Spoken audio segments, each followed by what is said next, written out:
Was Mao a Bukharinist? The three-line struggle in economic debates preceding the Great Leap Forward. 3 September 2020. Cosmonaut magazine. Matthew Strupp examines economic debates in China during the lead-up to the Great Leap Forward and assesses comparisons made between Mao and Bukharin. A common understanding of the political history of the People's Republic of China, PRC, is that it underwent a grand two-line struggle in the years from the completion of socialist transformation with the nationalization of industry in 1956 up to Mao's death in 1976. The two sides between which this supposed struggle took place were the Lewists, or capitalist roaders, and the Maoists, the genuine Marxist-Leninists. This view is still common among Marxist-Leninist Maoists, and until Lu's rehabilitation under Deng this was the official verdict of the Chinese Communist Party, CCP, on its own history.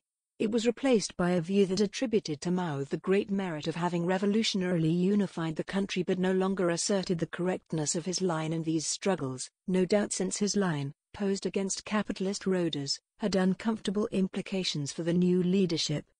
The problem with the original two-line struggle model is that it washes away much of the complexity of the actual politics and virtually ignores the competing bureaucratic interests involved in the decision-making process of the Chinese state, though this is also true of the view that replaced it, and in questioning the one the author by no means intends to endorse the other. The effect is to thoroughly reduce the economics and politics of this attempt at socialist construction to a caricature, replacing political and historical analysis with a confession of faith. An interesting alternative framing to these ways of understanding the politics of the PRC is the approach of R. Kalain. In a 1984 paper, Kalain argued that Mao had a distinct Bukharinist phase in the late 1950s, coming to similar politics as the Bolshevik revolutionary, statesman, and economist Nikolai Bukharin despite a lack of a direct influence from him. Bukharin is known for advocating for the continuation of a modified version of the new economic policy. He opposed the early 20s super-industrializers, as well as the late 20s forced collectivization of the peasantry and the first five-year plan. Kalain argues that Mao criticized the Soviet model of development for its promotion of heavy industrial construction at the expense of light industry and agriculture along Bukharinist lines. At first glance, Kalain provides a compelling wrench to throw into the two-line struggle argument. However, he fails to provide a useful explanation for the developments in Chinese economic policy in the years he describes. In particular, why would Mao have gone from a Bukharinist position in 1956 to launching the Great Leap Forward in 1958? This article will advance an argument for an understanding of Chinese economic debates, and particularly those between 1956 and 1962, in terms of a three-line struggle. This is a notion borrowed from David M. Bachman in Chen Yun and the Chinese Political System. This framing is opposed to the model of two-line struggle and to understanding Mao as a Bukharinist. It will particularly highlight the figure of Chen Yun as one whose role is especially illustrative to understand this period. This approach will reveal the Great Leap Forward to not have been simply a whim of Mao Zedong, but a case of his intervention into an existing bureaucratic struggle. The aim is a treatment of the dynamics of an actually existing socialist society that goes beyond the standard focus on big personalities, or treating the state and ruling parties of such societies as either monoliths or as engaged in struggles limited to those between defenders of the communist faith and heretics. Rather, we will emphasize the conflicting bureaucratic interests and economic outlooks internal to the party state, both to correct one-sided historical narratives, and to stress the importance of questions of state and civil institutional arrangements to future attempts to realize the emancipated society of communism. The three-line struggle model. We will begin with a summary of the three-line struggle model. In his 1985 China research monograph, Chen Yun and the Chinese Political System, David M. Bachman lays out the ideas as well as the bureaucratic support groups of the three lines in Chinese economic debates preceding the Great Leap Forward. Bachman refers to the three groups as the Planning Heavy Industry Coalition, the Extraction and Allocation Coalition, and the Social Transformation Group. The latter is referred to as a group rather than a coalition because its support was concentrated in the party rather than across a handful of ministries. The Planning Heavy Industry Coalition was represented in speeches at the 8th Communist Party Congress in 1956 by Li Fuchun, chairman of the State Planning Commission, and Bo Yibo, chairman of the State Economic Commission. It had a base of support in the heavy industrial ministries. The Extraction and Allocation Coalition was represented at the Congress by Chen Yun, fifth-ranking member of the CCP and first Vice Premier of the People's Republic, Li Xianyan, Minister of Finance, member of the Politburo, and Vice Premier, and Deng Zihui, head of the party's Rural Work Department and Vice Premier. This coalition had its base of support in the Ministries of Finance, Commerce, and Agriculture. The Social Transformation Group was primarily based in the party. It favored mass mobilization as a method for solving social and economic problems and was ideologically opposed to the divide between mental and manual labor, city and countryside, and worker and peasant. Its views were frequently espoused by Mao Zedong, chairman of the Communist Party. The Planning Heavy Industry Coalition tended to favor higher rates of investment in heavy industry, direct allocation of goods by the ministries, and higher rates of extraction from the peasantry to finance capital construction. This policy served the bureaucratic interests of the ministries who supported the coalition. This was because it maintained their control over a larger portion of the social product, and created a closed loop in which the products of factories operated by a ministry would be allocated by that same ministry for new construction. These policies were a far cry from the policy favored by the Extraction and Allocation Coalition, who controlled the taxation system, the budget drafting process, and the distribution of the products of agriculture and light industry.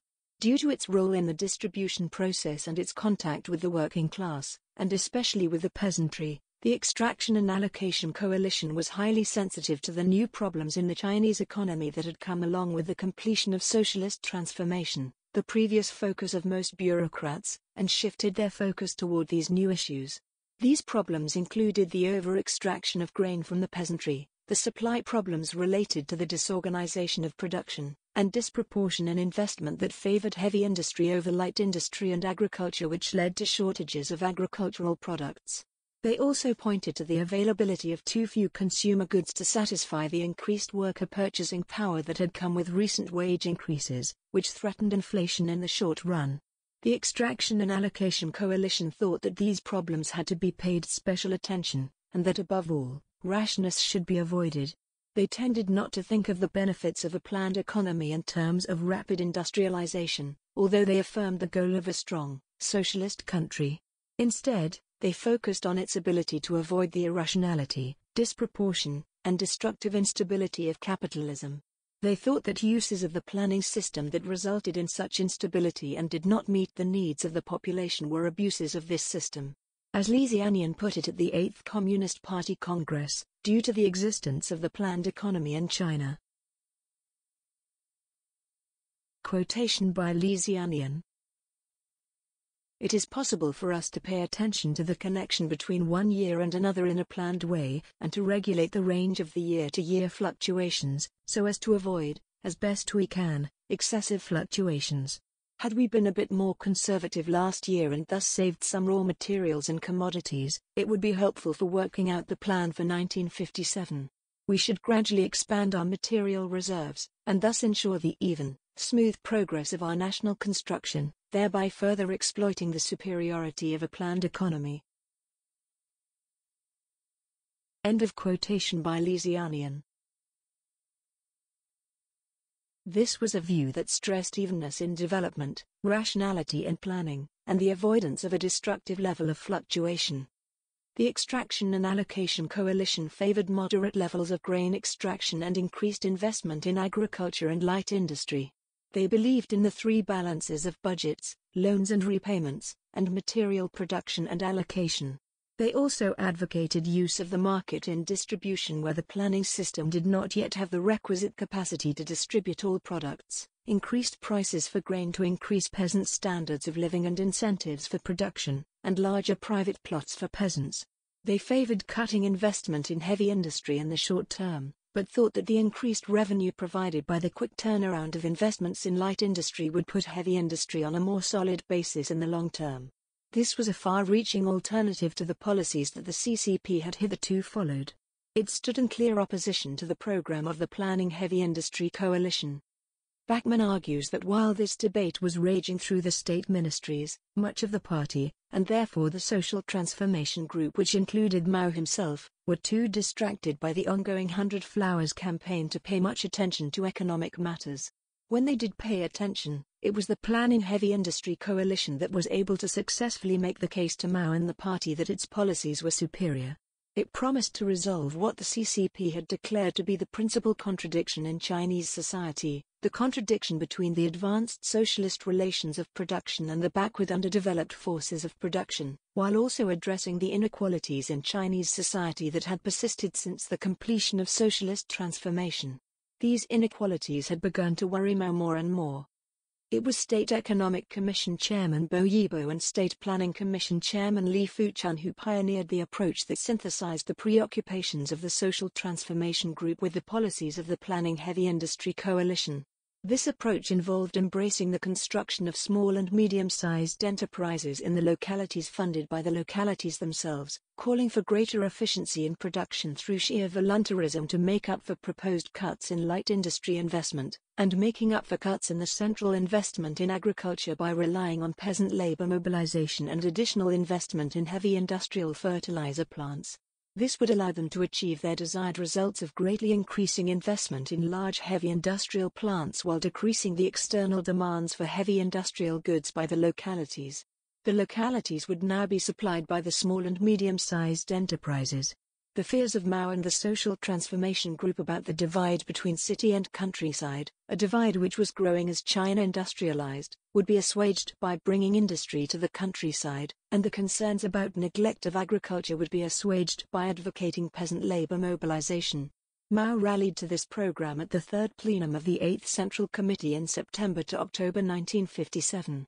There, he summed up its ethos as more, faster, better, and more economical, and the Great Leap Forward was set in motion.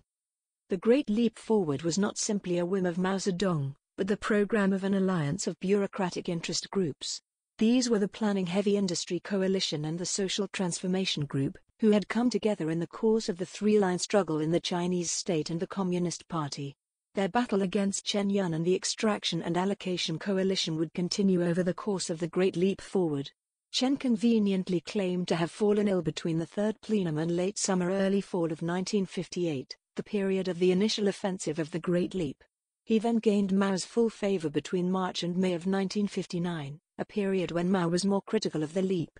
He supposedly fell ill again during the renewed radical phase of the Great Leap Forward between May 1959 and the fall of 1960. Chen only returned to prominence in 1961 as a leader of the economic recovery effort after the extent of the damage caused by the Great Leap Forward was undeniable.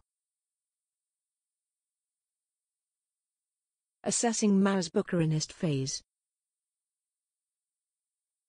After having undertaken a survey above of the three-line struggle in the economic debates occurring in the PRC before the launch of the Great Leap Forward, it should now be easier to assess the merits of R. Kalane's argument in their 1984 paper, Mao Zedong's Bukharinist phase.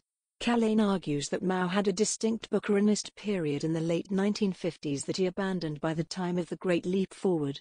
According to Kalane, Mao's views in this period were characterized by a preference for a more balanced relationship between agriculture and industry in contrast to the Soviet model's emphasis on heavy industry, and he viewed agriculture and light industry as the foundation for the development of heavy industry and the economy in general. Kalane claims that the core of Mao's Bukharinist case can be found in his 1956 speech on the 10 major relationships, and in his works critiquing Soviet books on economics, concerning Stalin's economic problems of socialism in the USSR, 1958, Critique of Stalin's economic problems of socialism in the USSR, 1959, and Reading Notes on the Soviet text Political Economy, 1961-62.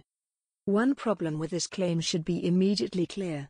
With the exception of the 1956 speech, all of these works in which Mao supposedly argues for a position which he had abandoned by the time of the Great Leap Forward were written during the period of the Great Leap itself, that is, in the period 1958 to 1962.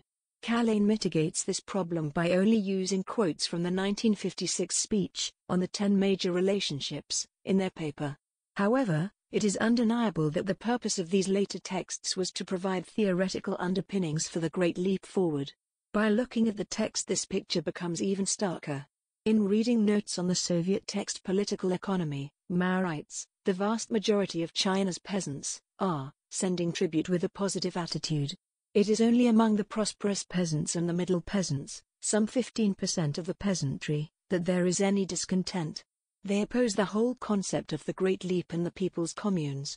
It is difficult to see how this statement by Mao can be reconciled with Kalain's claim about this text, that it represented a position that was opposed to the Great Leap Forward. This should not prevent us from acknowledging that Kalain is not totally off base in including Mao's early critiques of Soviet economics as examples of his Bukharinism. At points Mao's critique does seem to line up pretty well with what Kalain describes as a Bukharinist perspective insofar as Mao criticizes the prioritization of heavy industry to the neglect of agriculture and light industry as well as the inequalities between the city and countryside. For example, in his 1956 speech, on the 10 major relationships, Mao indeed offered a more Bukharinist solution to some of these problems. He states that the emphasis in our country's construction is on heavy industry, but claims that in the Soviet Union and in the people's democracies of Eastern Europe, there is a lopsided stress on heavy industry to the neglect of agriculture and light industry. He claims that if more importance is attached to agriculture and light industry and a greater proportion of investment made in them, there will be more grain and more raw materials for light industry and a greater accumulation of capital. And there will be more funds in the future to invest in heavy industry. On the subject of the extraction of grain from the peasantry, he stated, quotation by Mao, "The Soviet Union has adopted measures which squeeze the peasants very hard. It takes away too much from the peasants at too low a price through its system of so-called obligatory sales and other measures. This method of capital accumulation has seriously dampened the peasants' enthusiasm for production. You want the hen to lay more eggs and yet you don't feed it, you want the horse to run fast and yet you don't let it graze. What kind of logic is that?" End of quotation by Mao. This should not be seen, however, as a new and distinct proposal for sweeping changes to the policies of the PRC or an argument for the abandonment of a whole economic model. Although Mao points out some problems with the economic policies of the PRC, in this speech he mostly counterposes China as a positive case against the Soviet Union and Eastern Europe as negative cases because of the PRC's already prevailing lower rates of grain extraction in comparison with these other countries. While Mao's concerns on the balance in investment between agriculture and industry could indeed be called Bukharinist, because Bukharin paid considerable attention to similar problems in the early Soviet Union, and his early approach to these problems bore some resemblance to Bukharin's, Mao's ultimate solution to these problems in the Great Leap Forward was anything but Bukharinist. Again, in reading notes on the Soviet text Political Economy, Mao writes, "If we want heavy industry to develop quickly, everyone has to show initiative and maintain high spirits. And if we want that, then we must enable industry and agriculture to be concurrently promoted, and the same for light and heavy industry." Unlike Bukharin, who advocated investing a greater share of revenue into light industry and agriculture, and using the faster turnover time on these investments to finance heavy industry, Mao proposed solving the disproportion in development between agriculture and industry and between light industry and heavy industry through initiative and high spirits. If we follow David M. Bachman's three-line struggle model of the economic debates in the Chinese state and Communist Party, it becomes clear that Mao's critiques in these later texts represent his social transformationist concerns about the inequalities baked into the Soviet model of development. And this mobilizational approach to the problem was precisely the program of the alliance between the Planning Heavy Industry Coalition and the Social Transformation Group that formed in opposition to the more Bukharinist Extraction and Allocation Coalition. Mao's overall trajectory in economic matters in the late 1950s should not be seen solely in terms of individual innovation, that is, from an innovative Bukharinist policy to the innovative Great Leap Forward. Rather, it should be thought of in terms of Mao coming to actively intervene in an already existing bureaucratic struggle taking place within the state and the Communist Party. His position was initially closer to that of Chen Yun, one of his highest-ranking economic advisors, and soon to be one of the leaders of the Extraction and Allocation Coalition.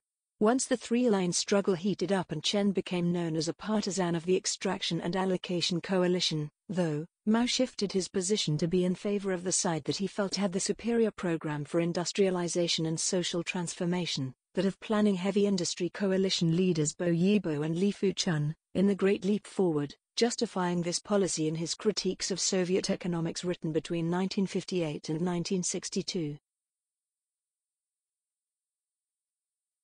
Chen Yun, conservative marketizer or communist? The departures Mao makes from the Soviet model should not be understood as unique to him. Rather, as David M. Bachman argues, departures from the Soviet model were precisely the sort of thing that Chen Yun had already been saying for years, beginning in 1954 in speeches he gave on the PRC's first five-year plan.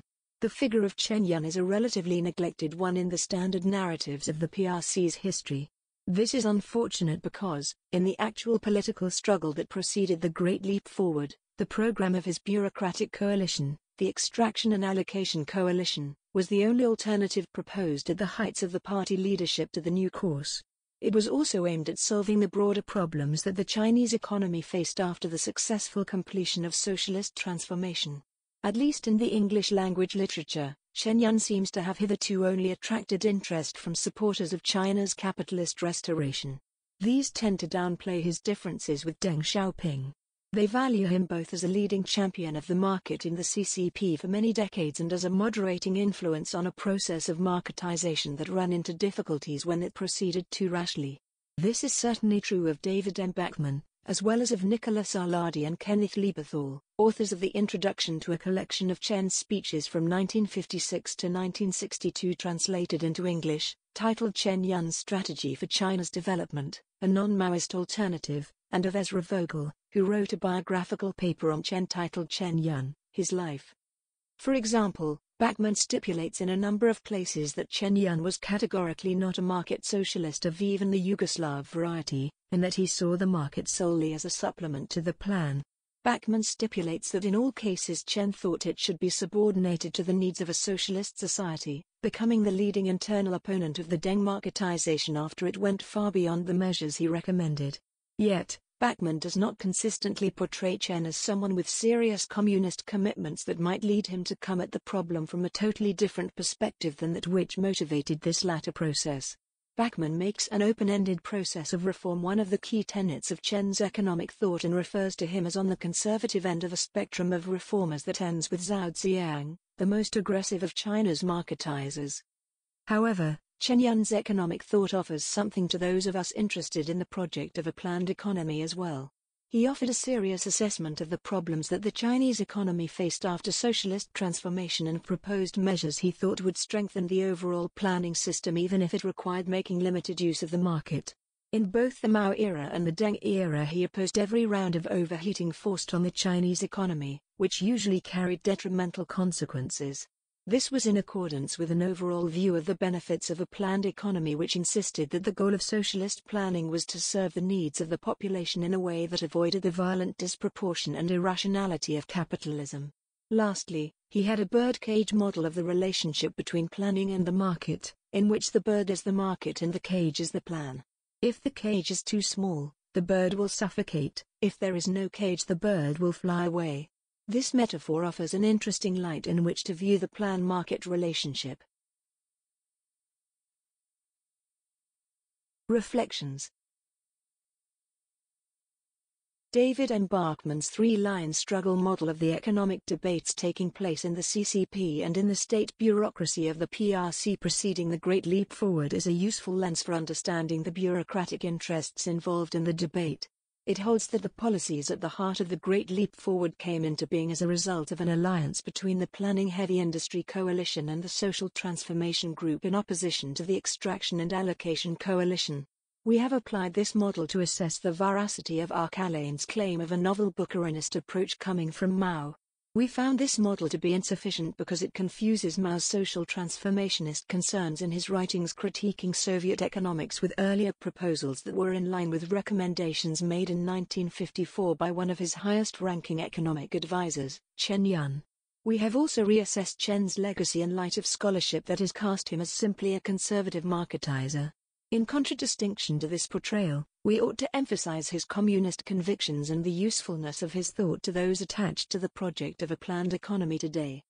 Overall, This article has looked to explore the nexus of politics and economics in the PRC, going beyond cardboard cutout narratives of capitalist roaders and genuine Marxist-Leninists still popular today, and to refine our understanding of the complex interplay of the two, taking into account conflicting bureaucratic interests and economic outlooks internal to the party state.